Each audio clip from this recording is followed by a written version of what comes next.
অভিনব কায়দায় গাঁজা পাচারের আগে পুলিশের জালে গাঁজা পাচারকারী এক মহিলা সহ 2 গ্রেপ্তার। ঘটনাটি ঘটেছে উত্তর দিনাজপুর জেলার ইসলামপুর থানার শ্রীকৃষ্ণপুর বাইপাস সংলগ্ন জাতীয় সড়কের ওপর। ধৃত মহিলার নাম সবিতা হালদার, বাড়ি জলপাইগুড়ি জেলার হাতিয়াডাঙ্গা এলাকায়। অপর একজনের বাড়ি দক্ষিণ দিনাজপুর জেলার পতিরাম এলাকায়।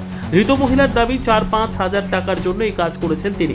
স্থানীয় সূত্রে জানা গিয়েছে, বাসে করে নিয়ে যাওয়া হচ্ছিল প্লাস্টিকের বালতি, তবে সেই বালতির অর্ধেক কেটে গাঁজার পাচারের চেষ্টা করছিল ধৃতরা। গোপন সূত্রে খবর পেয়ে শিলিগুড়ি থেকে রায়গঞ্জগামী একটি বাসে তল্লাশি চালিয়ে চক্ষু চড়ক গাছ পুলিশ আধিকারিকদের প্লাস্টিকের বালতিগুলি অর্ধেক করে কেটে নেওয়া হয়। এরপর বেশ কিছু বালতি একসাথে করে সেই বালতির ভিতরে ভরে দেওয়া হয় গাঁজা। প্রায় 34 কেজি গাঁজা উদ্ধার করে পুলিশ। এই ঘটনায় এক মহিলা সহ মোট 2 জনকে গ্রেপ্তার করে ইসলামপুর থানার পুলিশ। অন্যদিকে পুলিশের কাজে খুশি স্থানীয়রা।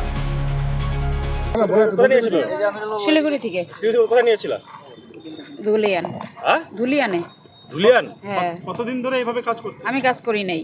তাহলে কিভাবে নিয়ে যাচ্ছিল এই মালগুলো? ওই কেউ একজন বলছে আমাকে, তাই নিয়ে যাচ্ছিলাম, কিন্তু আমি জানতাম না। কিসে করে নিয়েছিলেন? বাসে। মানে বাসে যে গাঁজাগুলো লুকানো ছিল সেগুলো কিসের মধ্যে ছিল? ওই বালতির মধ্যেই ছিল। বালতিটা কাটছে কে? আমি জানি না, সেটা আমরা বলতে পারবো না। একজন ব্যক্তি আমি জানি না। আপনাকে নিয়ে যেতে হবে? না না না, আমি জানি না এটা। এই গাঁজা পাচারের জন্য আপনাকে কত টাকা দেওয়া হয়েছে? ওই 2-3 হাজার টাকা, 5 হাজার টাকা দিত আমাকে। কতদিন ধরে কাজ করতেন? না, আমি কাজ করি নাই, এবারই ফার্স্ট। কি বিষয় রয়েছে এখানে, যদি বিস্তারিত বলেন। এই 34 কেজি মতো গাঁজা ধরা পড়েছে, পুলিশ ধরেছে। বাকিটা পুলিশই বলতে পারবে কোথা থেকে কীভাবে সিজ করেছে। ওদের রুটিন চেক আপে মানে ধরা পড়েছে। ঠিক আছে, রুটিন মানে ওদের মানে নাকা চেকিং, এটা পুলিশ বলতে পারে। বাকিটা আমি তো ম্যাজিস্ট্রেটে ডিউটি করছি।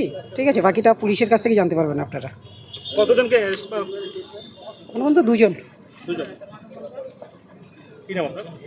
আমি Sujit Kumar Biswas, DMDC, SDO Islampur. Bureau report, উত্তর বাংলা সংবাদ।